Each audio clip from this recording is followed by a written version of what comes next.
Hello and welcome to the Feeder Series podcast. I'm your host, Jim Kimberley, and with Christmas just around the corner, our gift to you is this second episode of a season review trio. After taking over hosting duties for last week's Frecker special, we have Chris McCarthy joining us as a guest for today's episode, where we're going to cover the F3 season of 2023, and he's not the only commentator on the show. With the Feeder Series F3 editor, Daniele Spadi, who enjoyed time in the comms box with the Media Sport Group, also returning to give his thoughts on the year. And we also have some special guest appearances from drivers coming up, so stick around to hear exclusive takeaways from those who actually raced in the cars this season.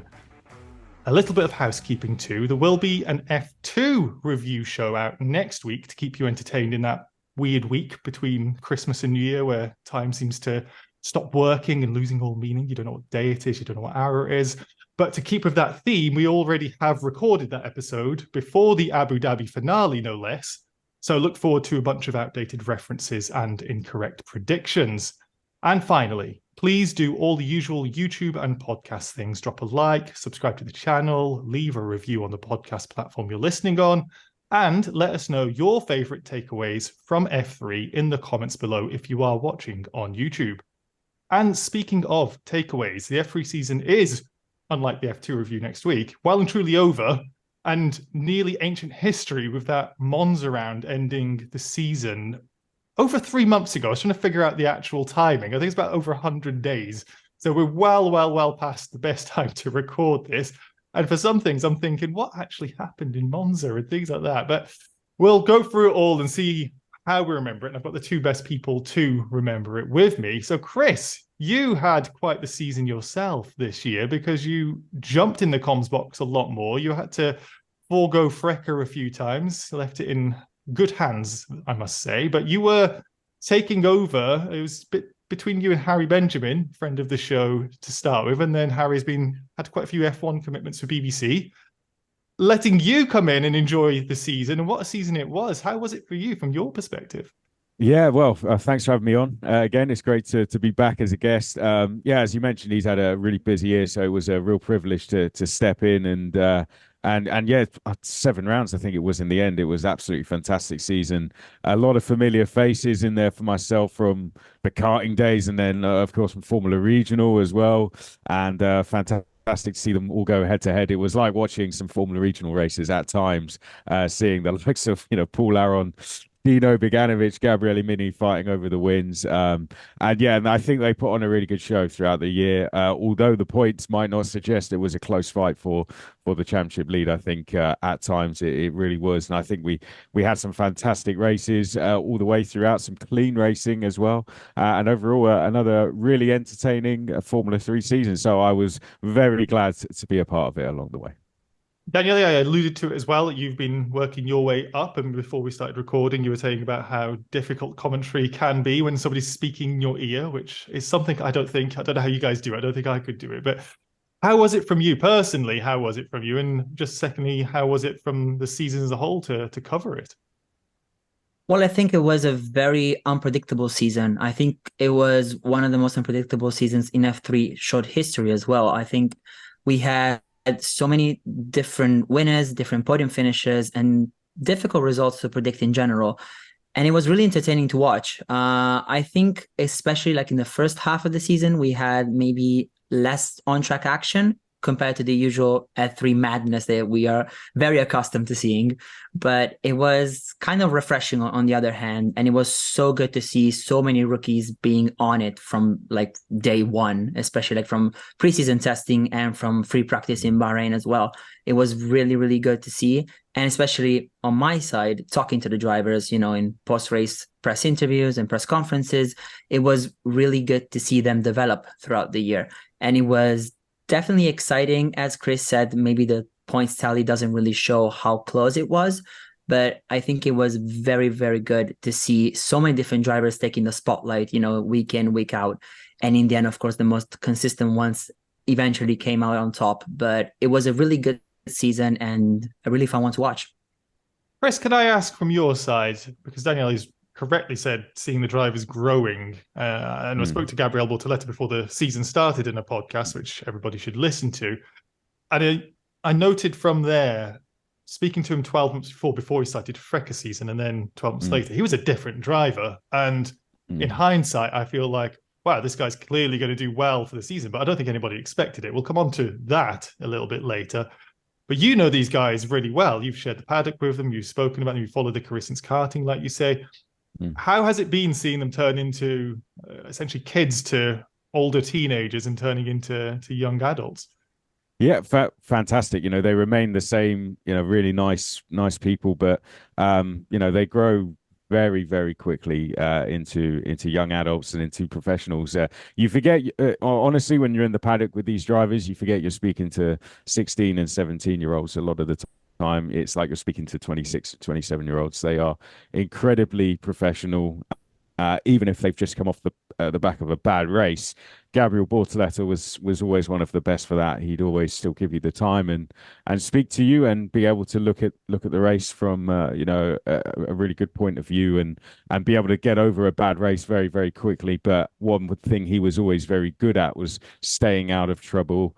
He went on a run of I think finishing 30 or so races in Formula Regional, which was a record, I think, as well. He was known for being an incredibly consistent driver. I think I worked out he only ever had 4 DNFs in single seaters, which, for over 4 years is really consistent. He may not have won a title in that time, but it was a sign that there was one on the way, basically. And I remember speaking to him after he signed his contract with Trident, and just after that, I think he won the race at Mugello or got pole position, and then sort of won again at Barcelona. And you could tell there was an extra air of confidence about him. He just signed with Fernando Alonso as well, and I think that was the boost he needed to then go on and take that championship. So it was always there for him. But in answer to your question, yeah, you forget you're speaking to 16 and 17-year-olds. They develop at an incredibly fast rate, and that's for me always very impressive to see, because a 16, 17-year-old, for most people you wouldn't be like that, but for them they are professionals very quickly. Daniele, you were speaking to them in press conferences and whatnot all year long.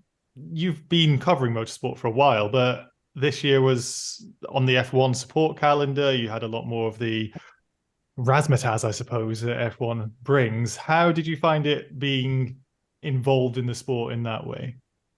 Well, first of all, it was amazing, of course. It was my first real hands-on experience with the Formula One support paddock. And I think it was much more open than I imagined. Like a lot of drivers, like Chris said, they were very open, talking, especially after the sessions.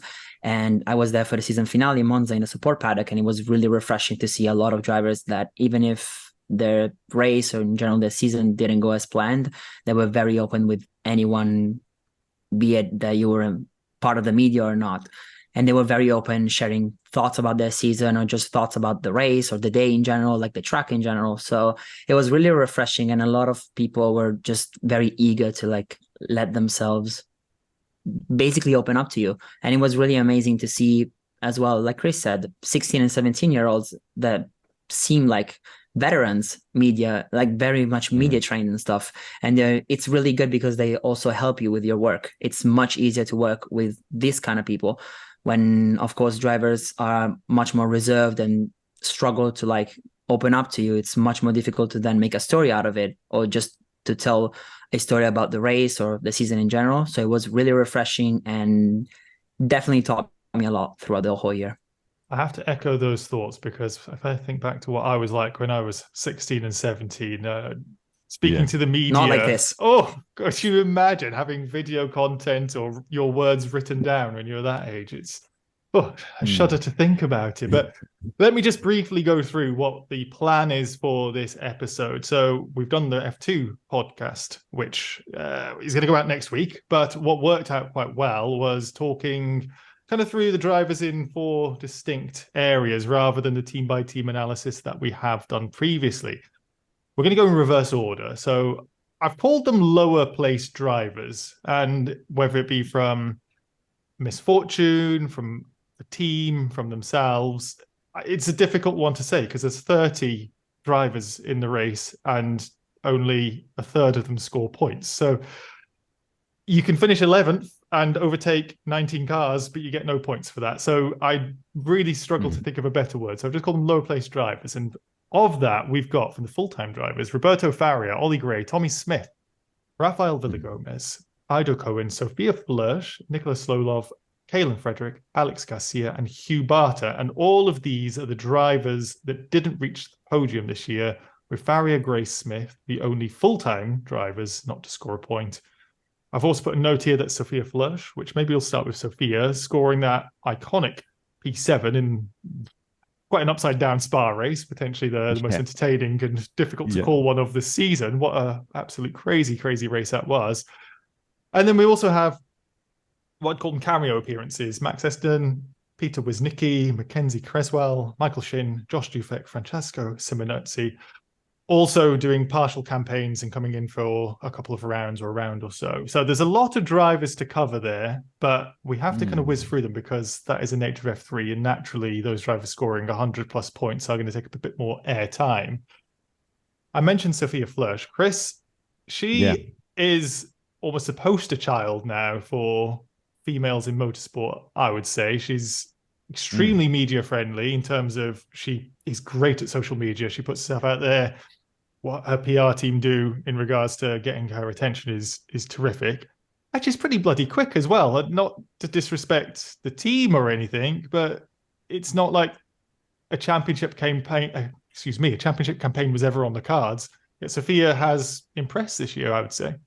Yeah, I mean, it came as a bit of a surprise from memory because she jumped in, having not been in her F test in the postseason. She jumped in at Bahrain, and then with the new team, PHM Racing by Charouz as well, and they put a team together who, again, was all pretty much brand new drivers as well. Piotr Wisnicki was one of those as well. So no one really expected her to actually arrive to the championship, really. It all came as a bit of a surprise. I think even to her as well. I think she admitted at a later date that it wasn't on her plans, but then it all suddenly came as an opportunity to her.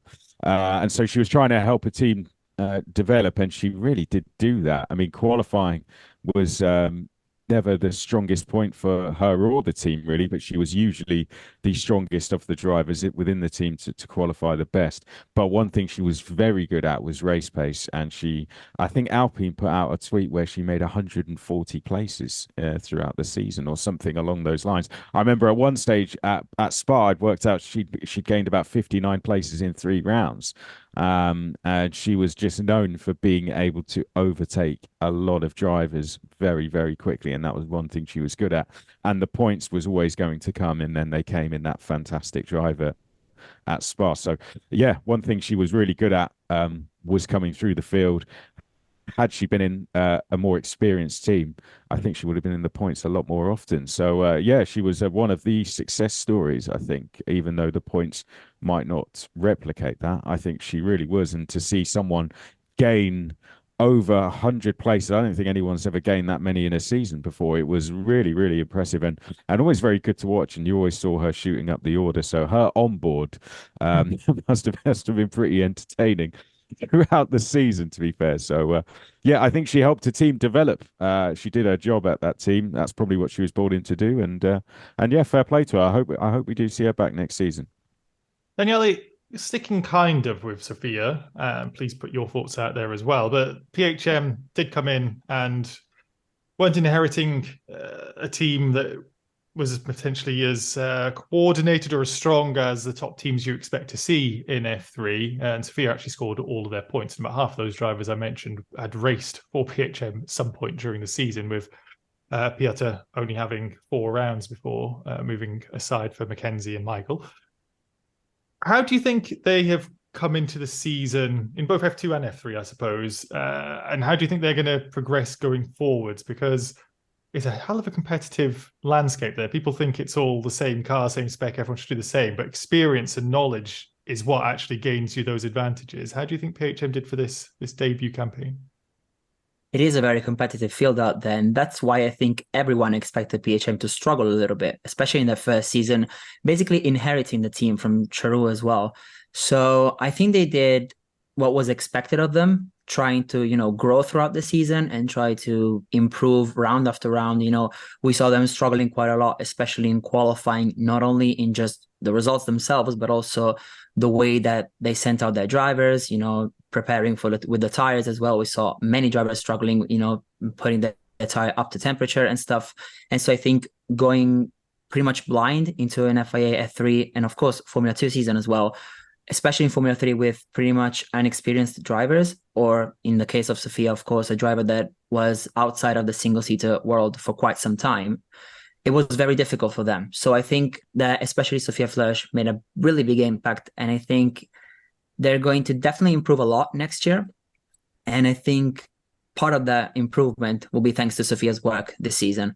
I think she was like a really good asset to them, especially in like tire temperature and tire management. I think that skill alone was part of Sofia's big success, especially in Spa, for example, managing those wet tires in tricky conditions. And I think she learned that from her endurance past racing. She had a really good endurance career, and I think that's why she excelled at, tire management and stuff. And I think she had a really good season. And of course, she had also a really good showing in Macau with Van Amersfoort Racing. So I think she is definitely wants to watch if she was to return next year. And I think she should be proud of herself, especially for this season and the way that she brought PHM basically where they finished. She is an inspirational driver in many, many regards, and I do hope that she's going to continue inspiring, especially with F1 Academy getting some screen time, but Sofia showing you don't have to be doing it segregated as well, which is massively important. I do want to touch on some of these other drivers as well, and maybe Chris, you want to take us away, because there are more than just PHM drivers there. We've got some of the people you actually spoke about in this week's Transfer Weekly, an excellent show you should be watching as well. Tommy Smith, for example, returning. I know Ollie Gray's probably leaving from everything we understand. He's going to WEC. And we've also got Rafael Villagomez, got Cohen, Solov, Frederick. There's a bunch more drivers here. Anything you want to just bring up for those? Well, yeah, I mean, the ones that impressed me the most, I think the biggest disappointment was Caleb Frederick. He was there to really lead the ART team, and the whole team had a really disappointing season. I don't think it can be all blamed on him, but I think his incident at Australia was the start of what was just a really disappointing season all round, and it seems he's off to Japan. So a shame for him, because it seemed in his first year it was being set up nicely for a good year. So, but I think the two standout drivers out of that group were Hugh Barter and Nicholas Solov, who both jumped straight up from F4. Hugh Barter in particular, I mean, he did so well at the first round and then got tagged, I think, on the second race, which was a shame because he did really well in the first one, but he did get in the points 3 times, which was really good given he came straight up from F4.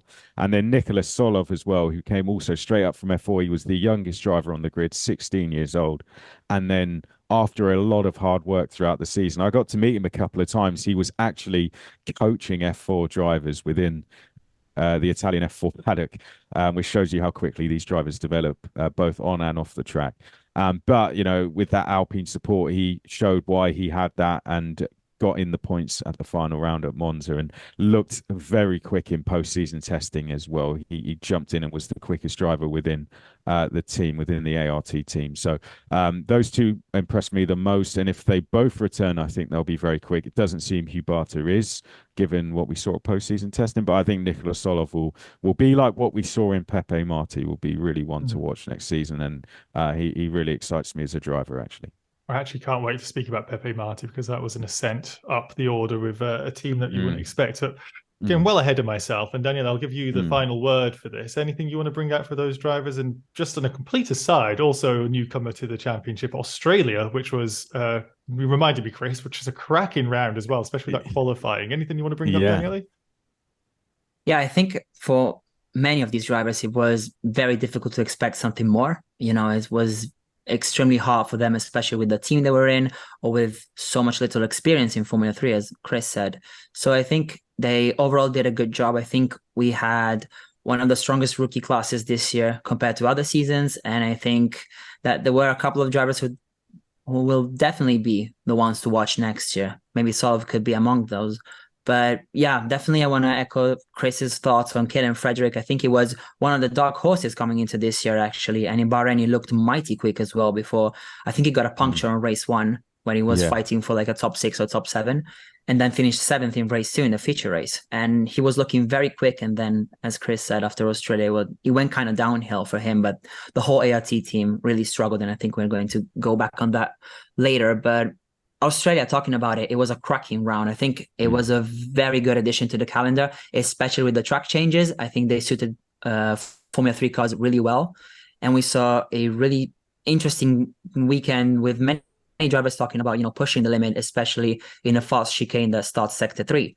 A lot of drivers were really struggling going off on the gravel trap and maybe compromising the whole race weekend with just the qualifying session, which was definitely one of the highlights of the season.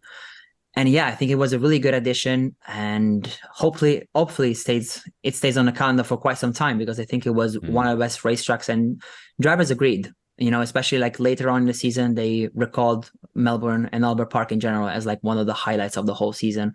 So I think it was a really good addition to the calendar. Yeah, I'm not sure how much Colapinto is going to have good memories of it. Poor Franco. Bless him. But again, getting ahead of myself, but that was one crazy weekend. Let's move on to, and I do apologize for the drivers we didn't really cover in too much depth, but we have a lot of them. There are actually 35 classified drivers in the championship standing, so we really have to whiz through. We've also got, in the lower midfield, I've called these ones, Nikita Bedrin, Mari Boyer, Sebastian Montoya, Luke Browning, Gregoire Saucy, Johnny Edgar, and Christian Mansel. And we're already getting to the point where we're talking about pretty good names who have got a bit of a gravitas about them. So Nikita Bedrin doing his bit of 2 drivers in particular, helping Genza shine out of kind of nowhere. Mari Boyer does a dual campaign because, what you want more than racing F3 is more F3. So you're going to race all around Europe as well. Gregoire Saucy comes in, and like you're talking about Frederick, I personally thought this is potentially a championship contender, but already heading away from single-seaters, joining United Autosports in WEC. Johnny Edgar, just round of applause for Johnny for racing this year and then overcoming all those health issues, and I presume leaving the series with a win. And Luke Browning is amongst all that, who ends up being the star of the show in the multi-class in terms of the drivers and multi-disciplines race in Macau. Didn't have so much of a successful season, but was one happy chappy. And actually, we've got Luke Browning speaking to Michael McClure here after that terrific weekend in Macau. So talk me through the restart, especially the last one. I know that you got Dennis alongside you at the end. How was that from your perspective? What was your approach going into it? And it was whoever broke the latest was going to come out first. So yeah, I broke as late as I could. It was just enough. I don't think I could have broken any later. I mean, Dennis was hard fought. He didn't leave me any room. He left me just enough room, and it was just enough to get by cleanly. And we managed to pull a little gap from then onwards. But the pace of the car has been absolutely phenomenal this weekend, and I owe a lot to Hyper. Yeah. You've got Williams, supporting you as well. Who is it that's here this weekend to guide you through this high tech and otherwise, and who is it that's at home that's been really helpful for you? At home, my parents, Oliver Oakes, obviously Sven and both James Williams. It's been, and also my engineer Finn. All these sort of people in the network. There's almost too many people to thank. But, all these people have a huge part in making the success come true, and it's thanks to them that we've managed to build the package that we have. Yeah. How much did the Autosport test, give you extra confidence going into this weekend? Massive amounts. Once you drive a Formula 1 car for the first time, everything else feels a little bit slower. I'm hoping to drive another one again in the future. That's excellent. Thank you, Michael, for getting that interview for us. Chris, I'll throw to you as well. Luke Browning, obviously star of Macau, not so much the star of F3 this year, but like I said, we've got a whole host of drivers there who shone at some points in the season, didn't shine so much at other points this season. Where do you want to go with this one? Yeah, I mean, in terms of Luke Browning, he had a really good start to the year, and then it just faded away. And I guess in Formula 3, you just need to get a run of form going, particularly because the rounds become, so thick and fast. We get sort of 6-7 rounds in 10 weeks. So if you get a bad run of form going, then your season can be won or lost over there. And a lot of the drivers do tell me that, middle part of the season where those 6-7 rounds do come, it is all just getting a run of form going, and that crucial part of the season is unfortunately where that started to go a bit wrong for Luke Browning for through misfortune and other things. But now in the off season, he's doing really good things. So definitely a dark horse next year, and he's had that one crucial visit to the podium. But in terms of the other drivers you mentioned as well, the two I guess I would like to talk about are Nikita Bedrin and Christian Mansel. I mean, particularly Nikita Bedrin coming up from Formula 4. Again, another driver who did that to skip a Formula Regional and any similar class to that and go straight in is really tough. But him and Taylor Barnard both did it together.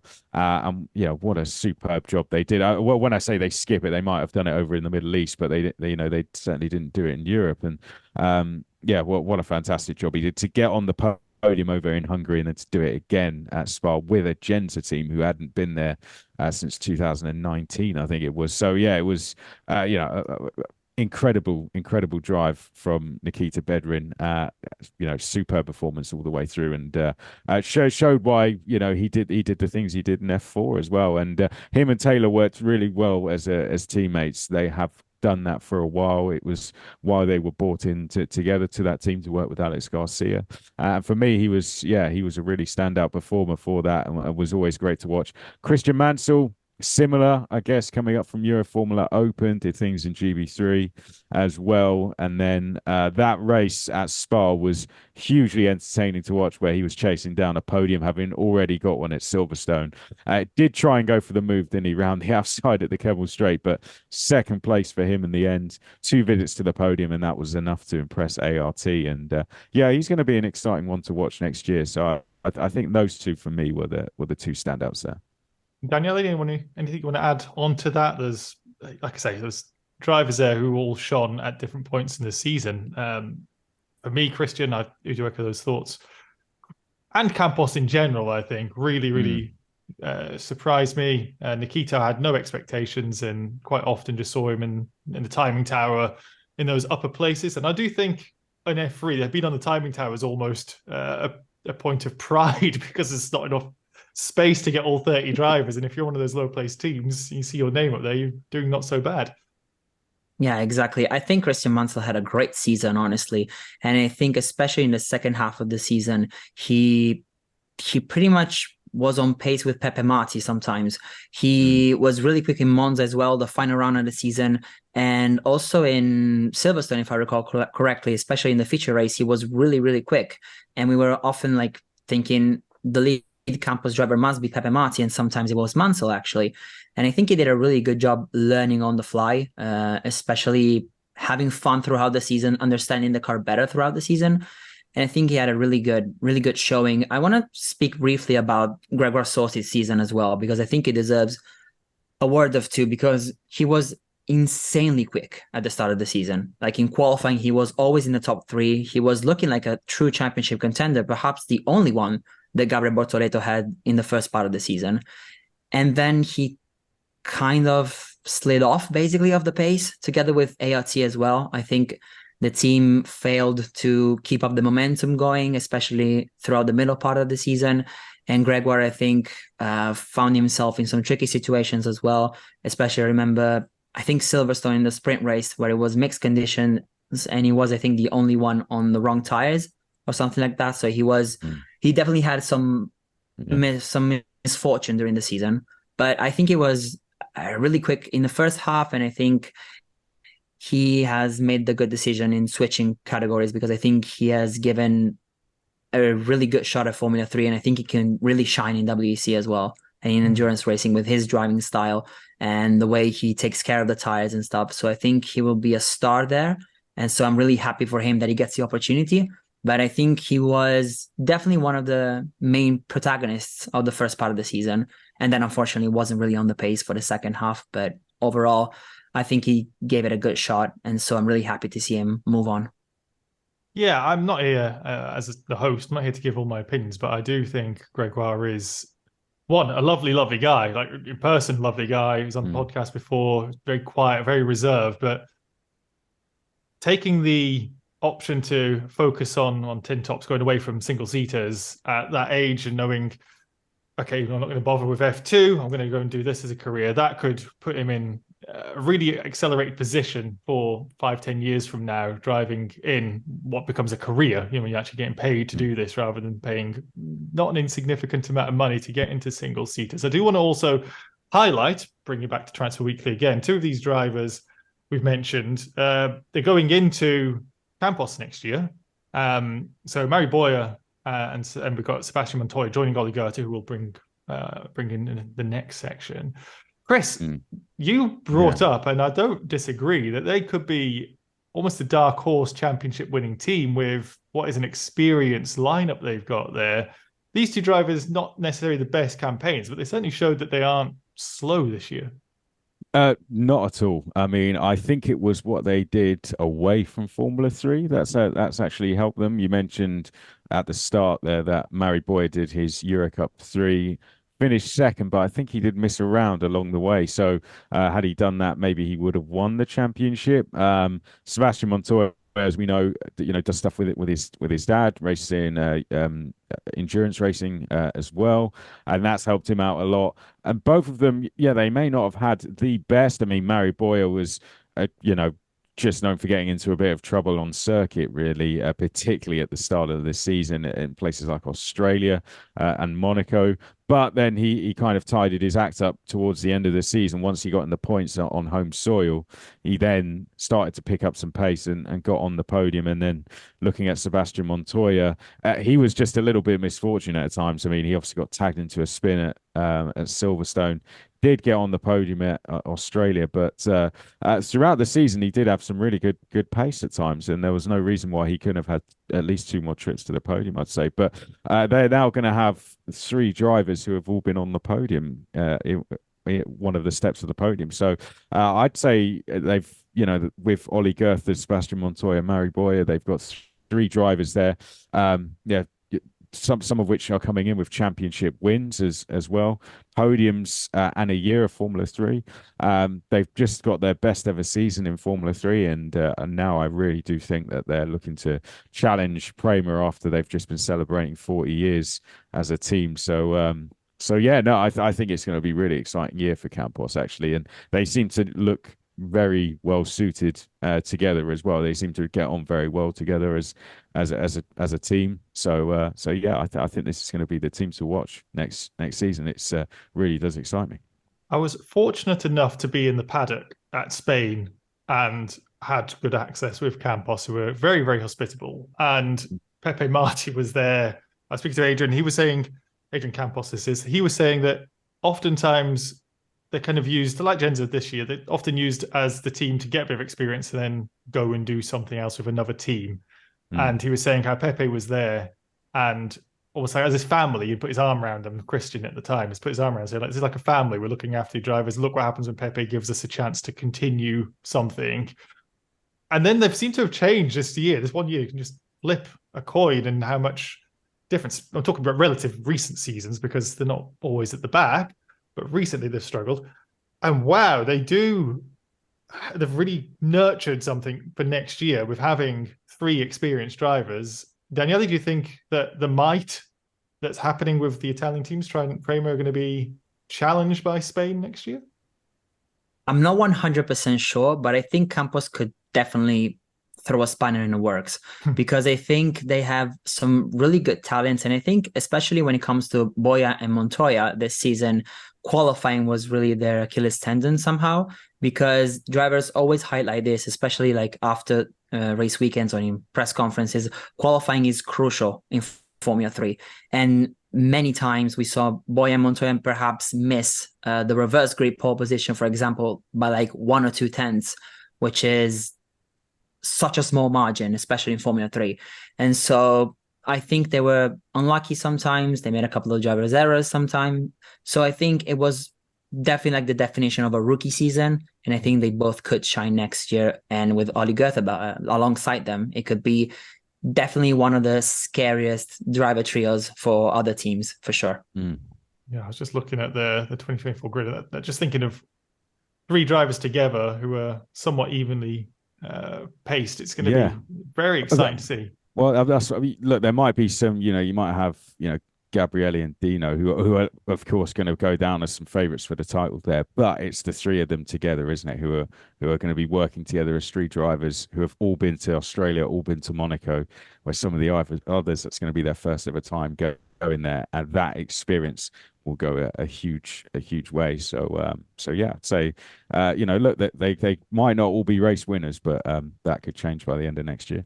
Chris, I'm going to give you the last word on this one because I do think it's worth shining a spotlight on Johnny Edgar. I don't know how much of his career you've been fortunate enough to be part of or see or commentate on, but I don't know. Maybe I've missed something in the news or in our group chats and whatnot, what his plans are for next year. I thought I might have seen that he might be leaving single seaters. I'm not sure if that's confirmed, but him to get that win in Monza to end the season, potentially end the F3 campaign at least, with everything that's been going on in his health conditions, that's quite an accolade.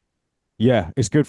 I saw Johnny Edgar when I used to race myself in the lunch break of a British Championship round up in Rowra, where his family is based. In the lunch break, they announced that this young kid, Johnny Edgar, is going out on track.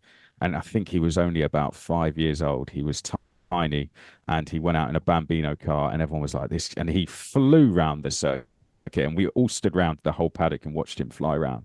And everyone was like, "Oh wow, he's good." I was racing his uncle that day. The Edgar family is a huge family in the British karting community. Obviously, you've got Jess Edgar who races. His dad raced. His granddad raced. It's a real big family. All of them race. I've commentated on his. They've got a younger family that are now racing in karting as well, who stood on the podium in the British Kart Grand Prix.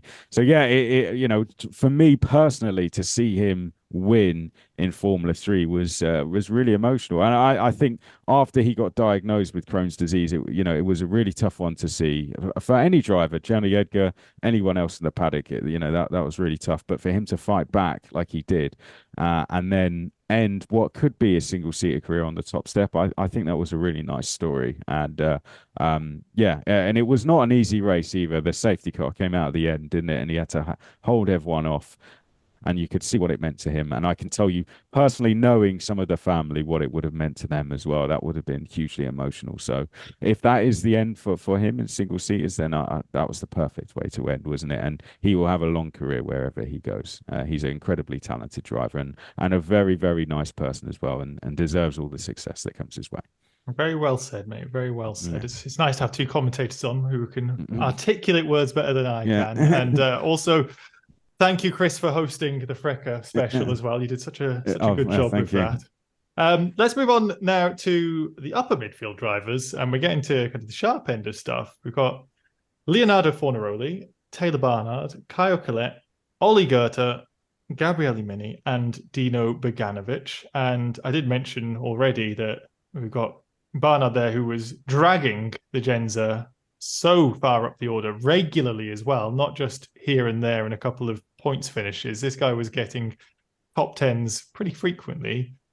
Kyle Collette, we believe, is leaving, going to Indy next year now. Ollie Goethe got his first full-time season after that incredible debut in 2022 when he jumped in the toughest of conditions, Budapest in the rain. And then we got Gabriele Mini, who beat out Luke Browning and Montoya to be the best at high tech, goes back to Prema for 2024, the team where he won his title in 2020 in Italian F4, which I'm hugely excited about.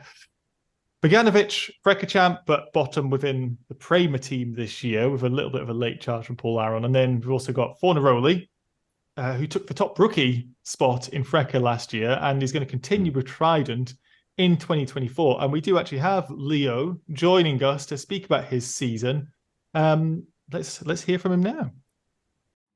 Hey, Feeder Series, Leo Fornaroli is here. 2023 was a very challenging year. Unfortunately, I had some little mistakes and some unfortunate events that cost us a lot in the championship. But overall pace was very good. We took 3 podiums and 1 pole position in Silverstone, which is something that we have to be proud of. And I learned a lot during this season. I have to say a big thank you to Trident for the hard work they did during all the season, and my family for the support they give me every day, and also because without them nothing could be possible. All right, it's great to hear from Forna, and we've got two Italian drivers in there. We've got Mini and we've got Leo Fornaroli, and we've got an Italian joining us on the podcast. How confident are you in the future of your nation here? I had the chance to speak to these guys as well, Daniele. I'm extremely confident in the future of my nation because I think they are definitely amongst the most talented drivers we've ever had come up through the junior ranks. I think Gabriele, on one hand, we knew that he could have been like a championship threat right from the beginning. He was mighty quick in Bahrain and Australia. And I think he did show some signs of being a rookie throughout the season. A couple of mistakes too many. I remember, I think it's definitely his worst weekend of the season in Spain. He had a torrid time down there.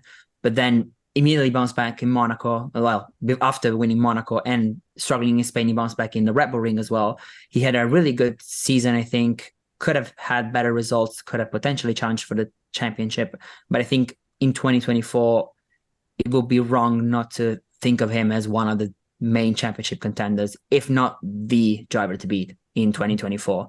And on the other hand, I think Leonardo Fornaroli definitely grew up quite a lot throughout the season. Of course, rookie champion in Freca last year, and definitely thought as one of the weakest links in Trident, one of the best teams on the grid. But he showed up. He, especially in the second half of the season, he had a really good showing in Silverstone, especially in the second half of the year, had some really good results in Hungary, in Spa as well. So I think he will definitely be the one to lead Trident next year in 2024. He has already been announced by the Italian outfit. So I think he will definitely be among the dark horses for the championship. And he is also like one of the funniest guy on track as well, like to talk to. We had a great time talking together. Mini as well. He's one of the kindest souls you could probably meet in a paddock, especially in a support paddock. So I think Italy's future is definitely bright. And I think these two could put on a show for us next year, for sure. I have to say, again, I've had the privilege of people on the podcast, not so much the press conferences, and then chatting a little bit in the paddock. You have a handful of egos for what is essentially in F2 and F3, 50 or so rich kids. And apart from that, there are so many nice, genuinely heartfelt, nice, caring people there. A lot of the Freca drivers as well, the same, Chris. That yeah. You can't get over how human, I suppose, these drivers are, how much they care about what you have to say, what you're doing, all these things. And hearing that Forna is funny as well. Like they've got personalities, of course they do, and you get to see some of it on social media.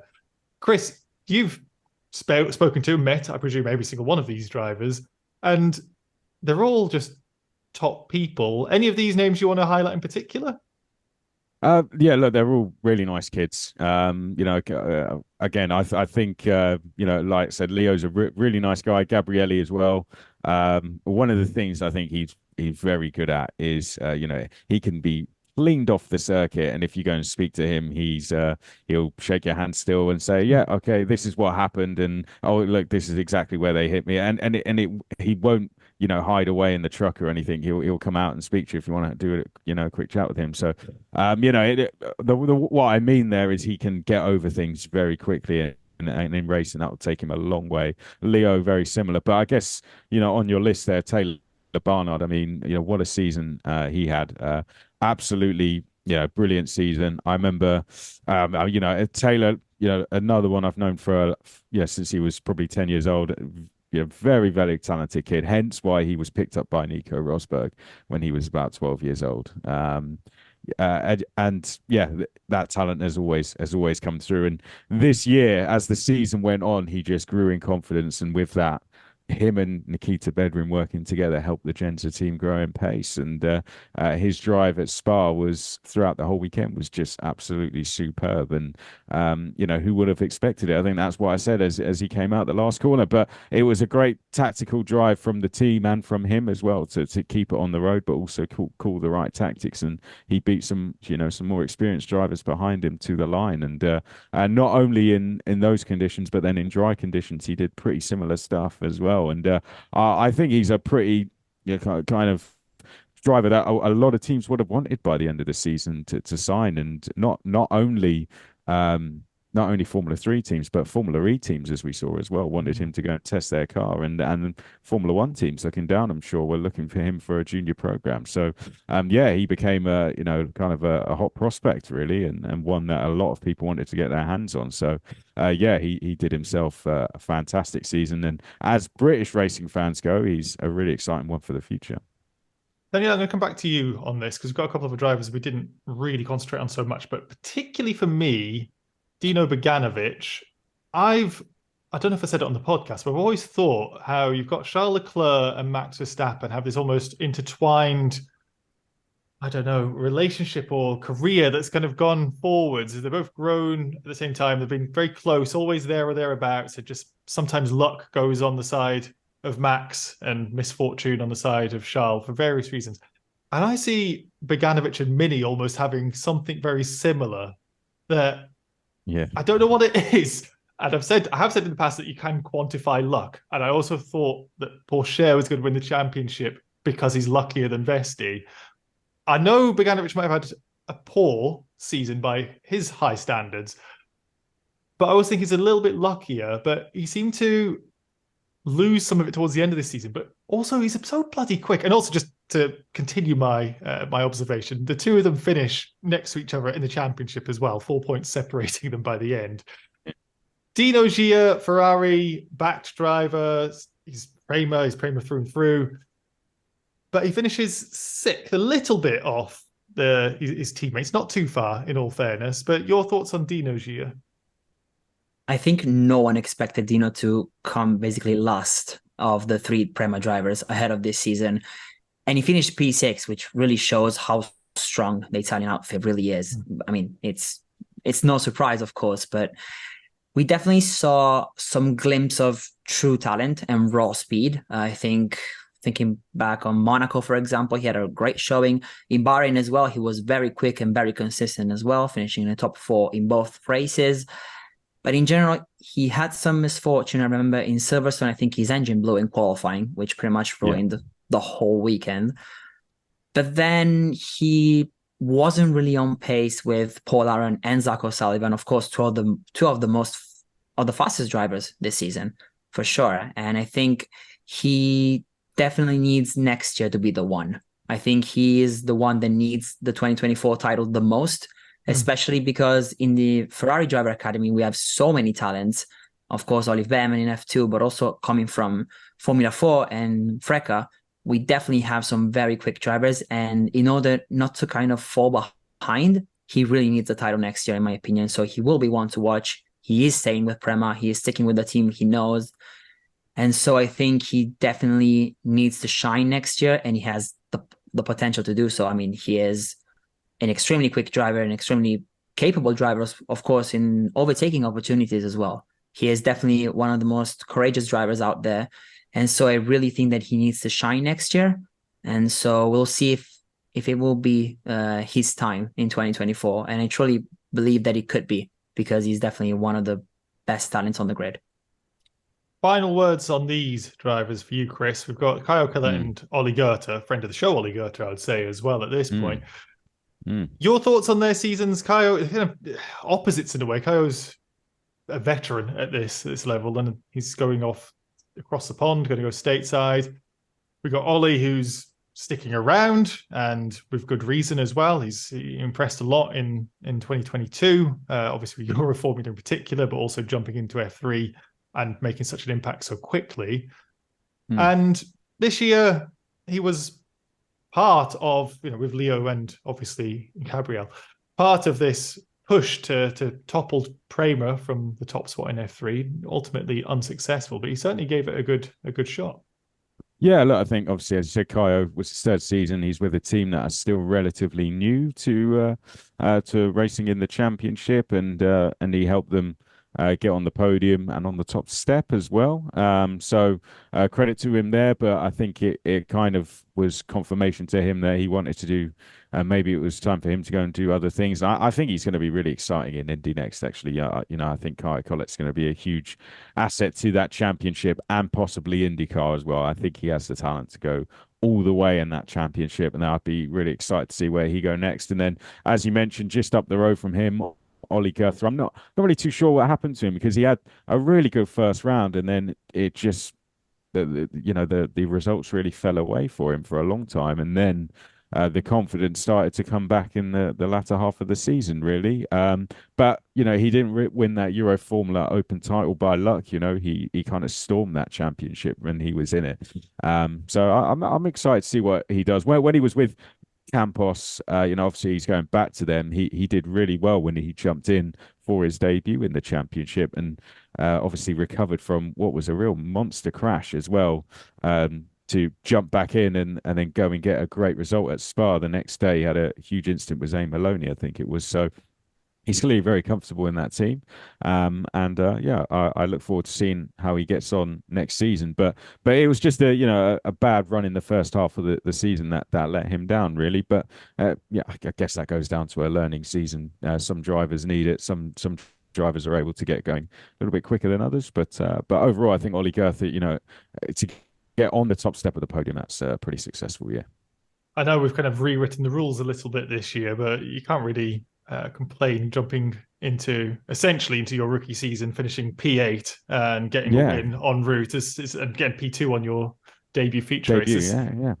Almost debut feature race, let's call it. But with the team, it's still a hell of an achievement. And I feel that we're almost at the point where the rookies have come in and just said, hey, it doesn't matter for a rookie, we're as good as anybody. And it's how it is, isn't it? When a rookie wins the title, it almost, I guess all the other rookies, I guess what were their expectations go out the window in essence. So I guess for us, we almost start judging them a little too harshly. So I mean, if someone said before the start of the season you're going to finish 8th with a win, I think he would have taken that with both hands. Absolutely. It's a perfect segue, talking about rookies, going into the top place drivers, because our rookie champion and runaway champion, Gabriele Bortoleto, stormed the championship with the definition, I think, of consistency. It wasn't quite as reserved, I think, as we saw Pourchaire, who gets a win and then just makes sure the car stays on the road. Bortoleto was always up there, ends up with 4 P2s as well. He was just, I think it shows the depth of talent that Bortoleto was always just about there in qualifying, but not necessarily the pole sitter, but then ends up just consistently getting the points. If you take away the first race in Bahrain, the sprint race, where he had the issue and ends up getting a penalty, he doesn't leave the top 6 in terms of final finishing position until we go to the Red Bull Ring, where he finishes P10.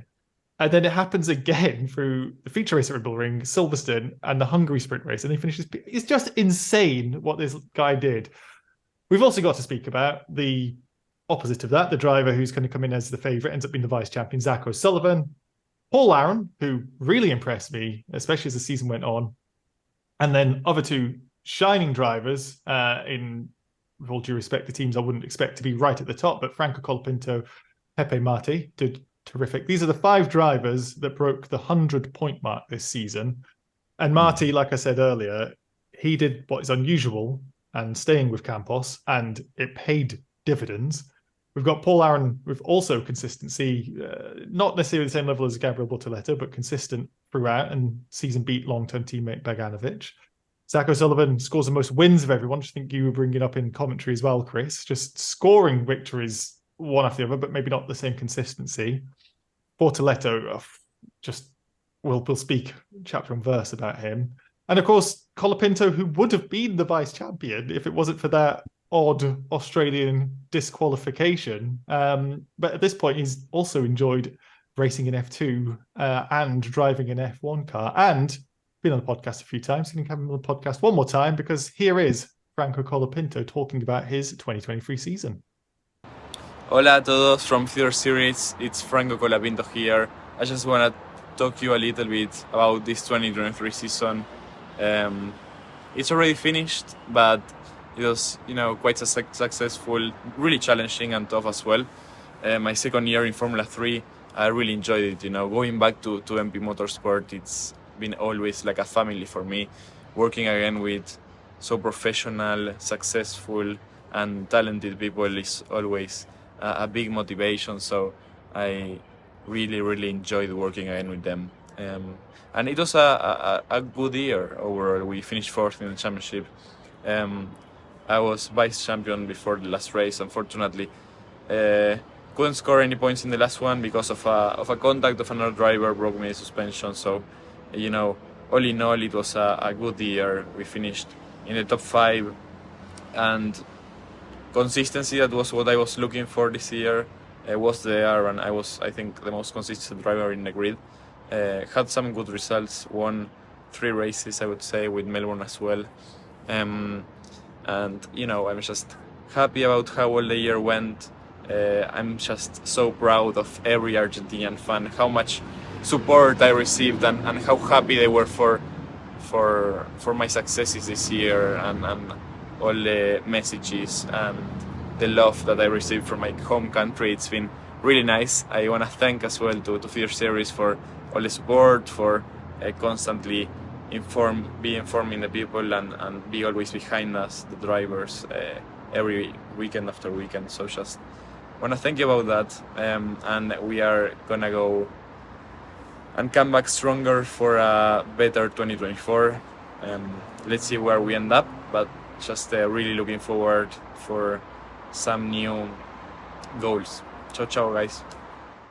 Thank you so much for that, Franco. Welcome to come back on the show properly in the future as well. Chris, let's go with you first.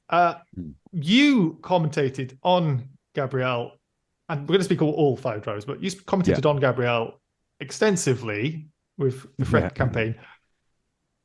Everyone was surprised with how well he did this year, in particular with that points difference in the end, 164 points ahead of 119 for Zach. How shocked were you with how well he did? Would you have predicted, I don't know, you wouldn't have predicted, but would you have predicted Gabriel to have done this well in his first year in F3? No, it was a very pleasant surprise. It was a very pleasant surprise. Like I said, there was a boost in confidence when he signed the contract. In his, not only in his performances in Formula Regional, but in him around the paddock as well. And he seemed like he was in a good place. And when he jumped in the car in postseason testing, he went quickest on the first test as well. And I remember speaking to him after that, Mugello, and he said that car is really good, and he seemed to really suit the F3 car. He said he absolutely loved it. So that's not me saying I was going to predict it, but you could see that there was an element of, but it's only looking back now that you think that there was an element of confidence there. But that's testing when he jumped in, and he was just immediately so fast. But then it's, can you replicate that every round? And as you look at the results, as you mentioned there, he just never left the top 10. He was on the top step of the podium in the feature race. I think that's kind of heart to heart he had with Fernando Alonso, as we all saw in camera, was a massive moment for him. And then it almost felt like he kind of had a point to prove to Fernando. He'd been given that backing from him. And I guess he just wanted to go on and win the championship almost for himself, for Fernando, and for the team. And you could see he was very emotional over the team radio after the first race win as well. He dedicated it to one of the team members as well. Got the feature race win at Australia, and then he never was on the top step again. Didn't have to be. 50 points in the bag in 2 races in the first 2 rounds was almost 1/3 of his points, and that shows how crucial those feature race wins are. But he never left the points again until he parked the car at Spa with a puncture after Dino kind of ran into the back of him. So consistency was key, but it did come as a very pleasant surprise. It was just, as others were running into each other or problems, he just kept going across the line and picking up points, and that added up, and the gap just kept getting bigger and bigger, and it just applied pressure on everyone else and released the pressure on him. And with that, he kind of grew in confidence, and that was all he needed to I guess, keep putting in those big performances and excel as a driver. I promise we are going to speak about Marty Colapinto, Aaron and O'Sullivan, but we have to really celebrate here, Daniele, the Bortoletto achievement, the sensational achievement that he managed this year, coming in with such a low amount of hype, I think is the best way I'd say. Just another driver, almost what you're saying about Fornaroli, you think he's going to come in and he's just going to be a driver that level, and what you said with Goethe as well, come in, new driver to the championship, he finished P8 with a win, you'll be delighted with that. He doesn't. He comes in with a host of podiums, loads of points, and the champion title at the end of it all. Your thoughts on Gabriel Bortoletto? Just remarkable, honestly. Like, his season was, I think, as close to perfect as one can have in Formula 3. I think he stayed out of trouble, which is an achievement on its own, 9-round season with 18 races. I think if you take out, of course, his first ever race, where I think he had contact with Villa Gomez in Bahrain, and then the, I think, craziest race weekend ever in Spa, where he struggled quite a bit. He was always in the points, which is unbelievable. He was so consistent in qualifying, more so than in the races. But I honestly want to say that the thing that impressed me the most was the final round in Monza, because he basically had to not give to Paul Aron the pole position in Monza to be crowned the champion. And then once he was crowned champion, his attitude on the track changed completely. He was much more aggressive. I talked to him in the paddock in Monza after the feature race. He took some very big risks, pulling off moves that I think he had never done throughout the whole season. And the confidence that he had, just to echo Chris's thoughts after the Freca season, confidence for him is huge. And he had, of course, every single bit of it after winning the championship. And he was impressive. Finished second in the sprint race, fifth in the feature race, pulling off some incredible moves. And honestly, the whole Formula 2 grid next year should be scared of him if he comes in with that much confidence, because I think he could well and truly be one of the favorites to win the title again if he drives like this. So it was really impressive. And honestly, really glad to see someone like him come in as humble as him, but also as confident as him, because we spoke with him on the podcast earlier this year, and he was just, very humble, but at the same time believing in himself, saying, I remember him saying, if you're not the first one to believe in yourself, no one will. And so he had the whole confidence in the world to think that he could do it, and he did it in spectacular fashion as well. So huge props to him. Humble is the perfect word. I alluded to, and this isn't we're in the paddock and this is what happened podcast, but when I was in the paddock in Spain, I chatted to him and he was like, come on in, just sit in the motorhome, let's have a conversation. It wasn't an interview, he just wanted to chat, and he was particularly humble, and every bit of communication I've had with Gabriel has been so human. Same. It's something that stands out, and not to say other drivers haven't, because like you say with some drivers, Mini, for example, just like some of the kindest drivers you have around, but there's no ego, and we do wish him well. Cannot wait to see how F2 and F3 in a different regard, but how F2 goes next year. He's going to be such a good addition. Let's talk about Zach O'Sullivan, and I was thinking from my highlight of Bortoletto's year was the intelligence that he showed in Red Bull Ring when they were having the hammer and tongs fight, whatever the expression is, and going down. It's just such a good circuit. Everyone knows it's my favorite circuit. And that run downhill into turn 4, I think they call it now. Is it turn 4, Chris? You should know. Is it turn 4, turn 5? I can't remember which one. They have the downhill to the right. And 4, yeah. Oh. And there was a bit when him and Zach O'Sullivan were side by side, and Bortoletto does the pointing, the go-kart trick. Let's just go if you remember it. Let's not fight. Let's just go. Zach actually wins a race, just one of those 4 races he wins. But it started bad. He had the Spa round, which didn't score points. It's up and down for Zach, but he did get those wins. Williams clearly sees something in him, and he did beat strong competition with Aaron and Boganovic in the Prema team. Chris, he's not had a bad year, despite not getting the championship. Yeah, look, he got the 4 ins, which is a record equaling. We've never seen that equals the record. I think I think there's 3 or 4 of them now that have that many wins, with Colapinto being one of them. Schwartzman, I think, is another one of them. two in the sprints, two in the features. It started bad for him. He had a bad qualifying at Bahrain, which left him out the points. That put him on the back foot, but then he started to recover. You know, he got straight on the top step at Australia, but then he had the Silverstone round where the weather was changing. I think they had to gamble at that round, as you know, some of the Prema drivers did, and then that left him out the points there.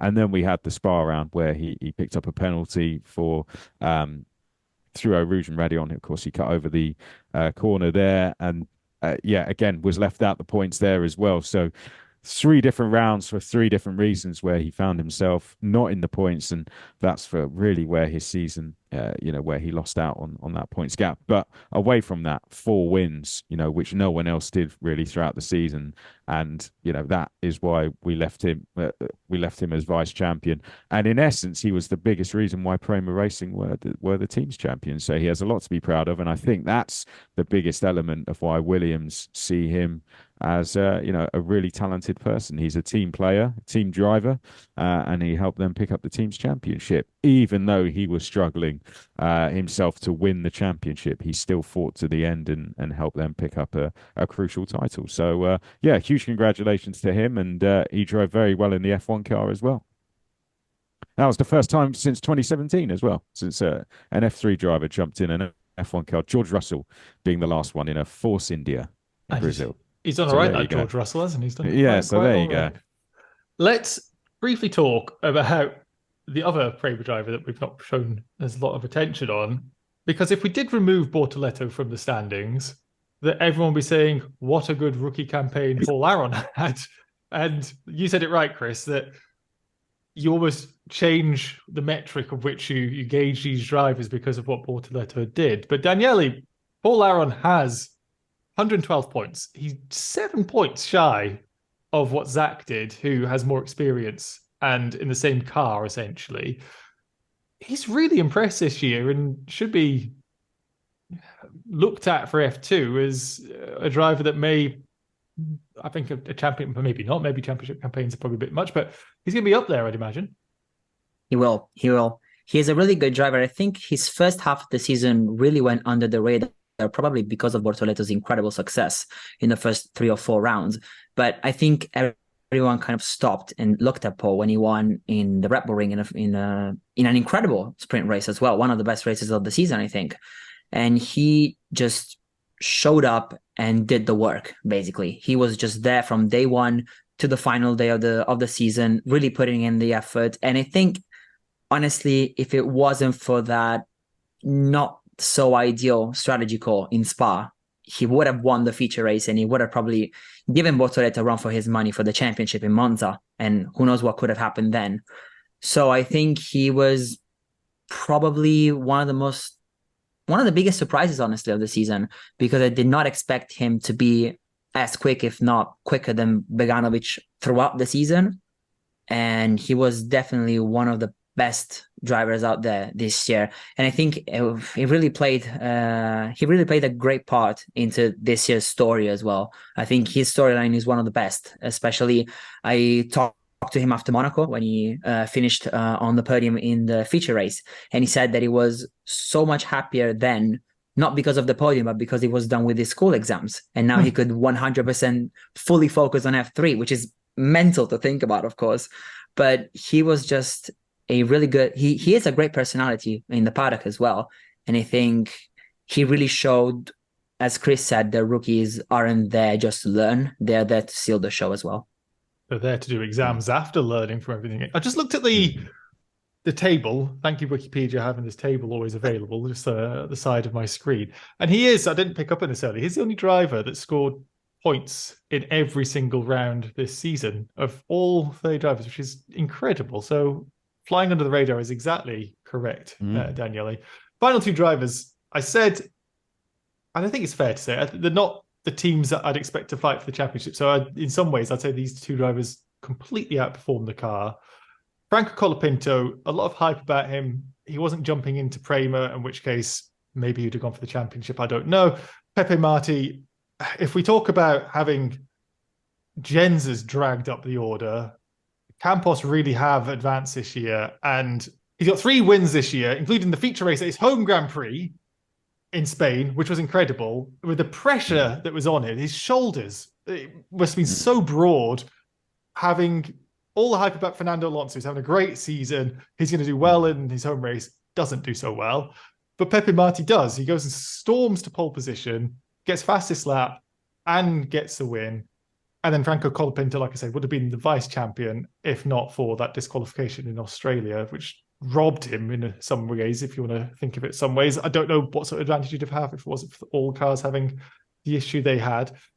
But he would have been the vice champion. These two drivers are so highly respected from me, from the motorsport community, from you, Chris, as well.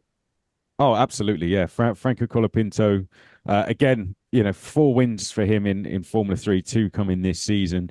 One of 2 drivers actually to qualify in the top 12 every round, the other being Paul Aron. Those two, that's really, I think, where their seasons went incredibly well. For him, it was that disqualification, as not just for him but for the team over in Australia, where it kind of left him on the back foot, unfortunately. But other than that, he was always having a good run. I guess the feature races, sometimes he was a little bit further back than he would have wanted. I think that's where he maybe missed out on some points. If he could have found himself a little bit further forward in the feature races, then we might have seen Franco Colapinto really fighting for a title. We did see him get on the podium at Hungary, but and also in Spain as well. But sometimes he was probably out of the top 5, when I think in those feature races, you really, if you're going to fight for the title, really need to be pushing for the podiums. But overall, he put in a solid performance throughout the year, and his reception when he went back home as well was quite astounding, actually, as well. He's somewhat of a celebrity back there as well, and I think that just goes to show the efforts that he's put in this year in Formula 3 has been well respected, and he was a pleasure to watch all the way throughout the year. So, a huge congratulations to him. And as for Pepe Marti as well, for someone I think who was only in the points, what was it, once or twice last season, to then bounce in. Yeah, bounce in this year, win the first race, what was a dream weekend for Fernando Alonso. Both his drivers winning as well. That was like a real statement that he was going to be part of this season. And yeah, you mentioned Spain. That was a really good one to watch. A lot of the crowd turned up quite early to that event. There was plenty of them around. And you heard him on the radio. He was so emotional at the end of that, as were the whole Campos team as well. So a fantastic for him. It did fall away at Spa, as we know. He had that, pretty horrific crash there, and then it just didn't go so well for him at the last race at Monza either. But overall, I think he'd be pretty happy with his efforts. He was part of a championship campaign up until Silverstone, Hungary. He was well within the fight of winning the championship, and that's what led to him ultimately getting the Red Bull Junior backing. So yeah, I think even though 5th in the end, successful season, he's now a Red Bull Junior, and that's going to take him into Formula 2. So yeah, very, very exciting. He's gained a lot of fans this year as well. I think it's fair to say. Yeah, it's the drivers now are getting picked up by these junior team programs. Fact, like Bortoletto wasn't in one until later in the year with McLaren. Pepe Marti as well.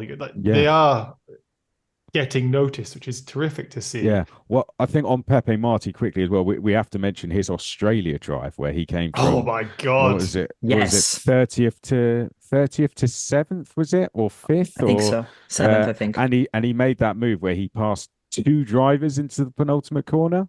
Was it? I've got here, he reaches P12 from P30 on lap 12. That was it. And then he gets to 7th place by the end of the race, starting from 30th, because he did a crash that he had in. Yes, he had. And then, so overall, he got 13th in the sprint race. So he gained 17 places there, 23. Well, he gained 40 places, and he made that move. But it was the penultimate. It was actually the move of the season, I think. The F1 released the video of the overtake of the season. I think that maybe was the one.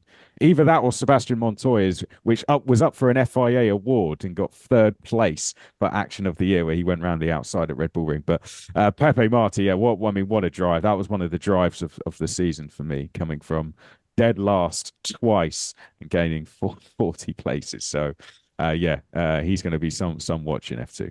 and then follows it up with a sprint race win in Monaco just to really show that he's the real deal. So there you go. What a start of the season it was. Daniele, these two drivers, some of the stars of the season. I want to ask you both for your stars of the season afterwards, so heads up on that. If I have to think about that. But these two really were some of the strongest drivers over the year for the teams who were driving in. Yeah, I think especially Pepe Marti, I think had two of the most incredible drives. Of course, one the Albert Park feature race, but the other one, his home race, the feature race in Spain, he was untouchable.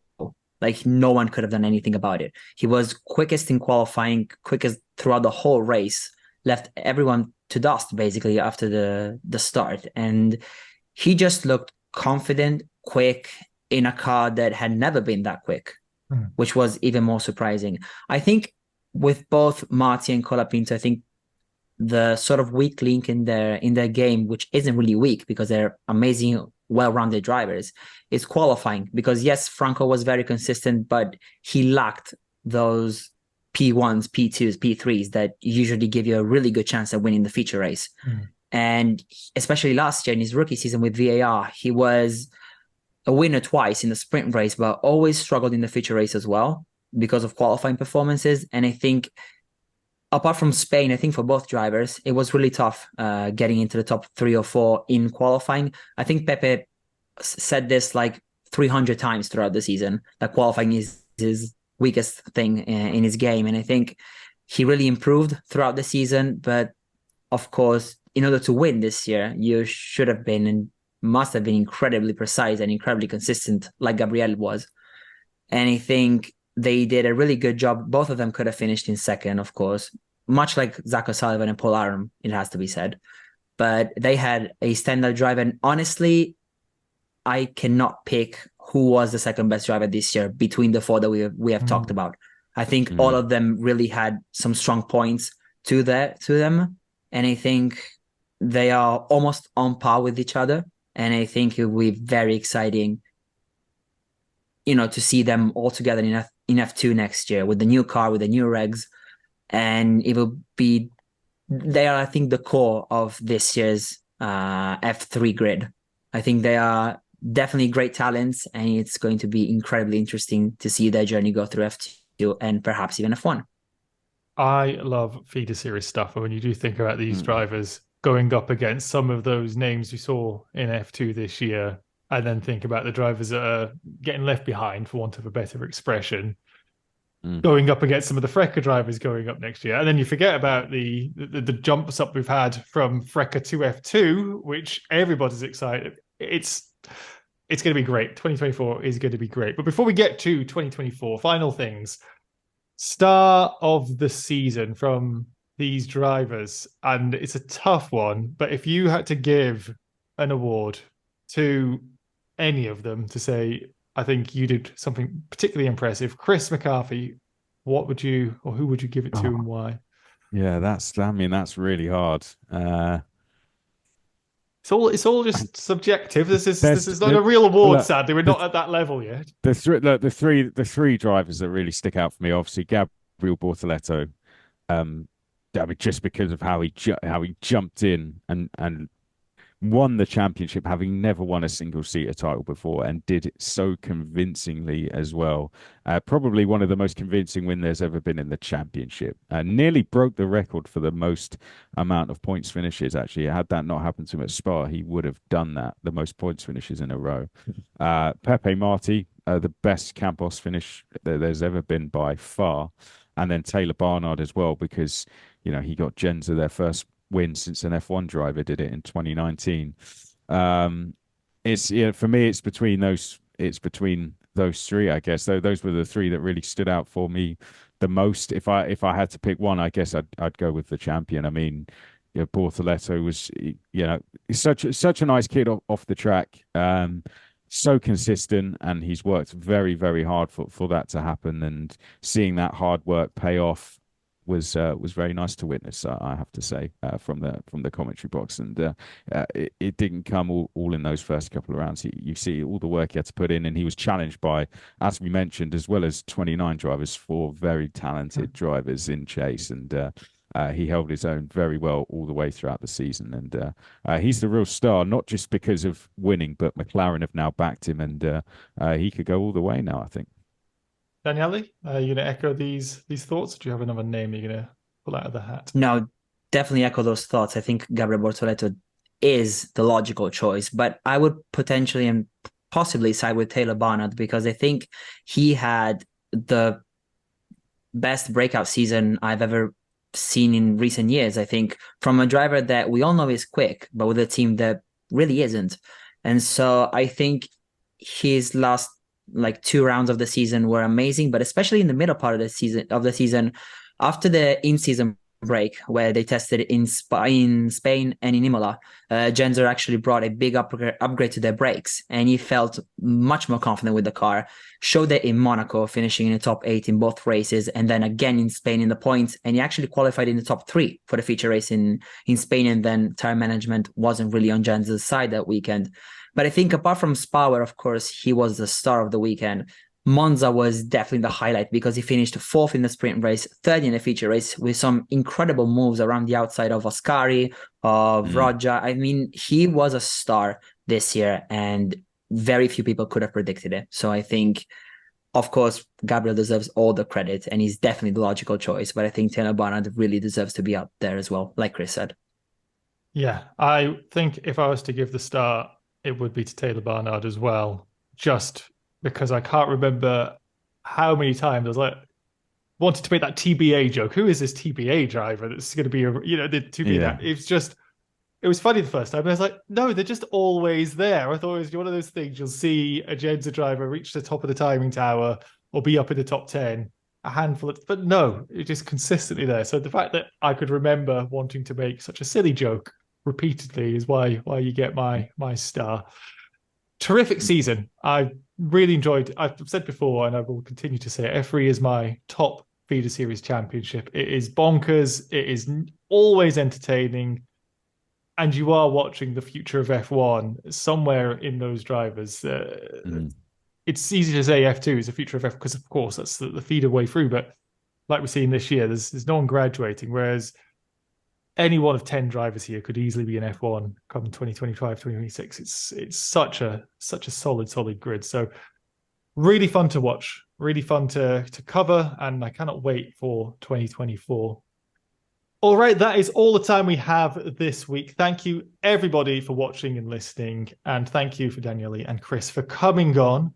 We will be back next week for the final episode of the year with the F2 special, and we will be back to a bit more of a consistent podcast schedule that you got to expect at the start of this year. In 2024, we've got plenty of stuff to cover in the off season, and we've also, of course, got Transfer Weekly, which is going to be back in the new year to keep you up to date on all the many transfers. It's very, very busy. Well done, Chris, for keeping on top of all of that. So please subscribe on YouTube, drop a like on this video, leave a comment, let us know if you agree or disagree with the stars of F3 2023, and subscribe to the channel. It all really, really helps us out. And if you are listening, leaving a review on the podcast platform you're listening on is greatly appreciated. Finally, check out feederseries.net for more Feeder Series insight, and follow Feeder_Series and FS Americas on Twitter. You can find the links to all of those, plus the Twitter accounts for myself and everyone else on the podcast, in the YouTube description or podcast show notes. Do I say Twitter or X? I don't know what to say these days. But until next time, we've been the Feeder Series podcast. Goodbye.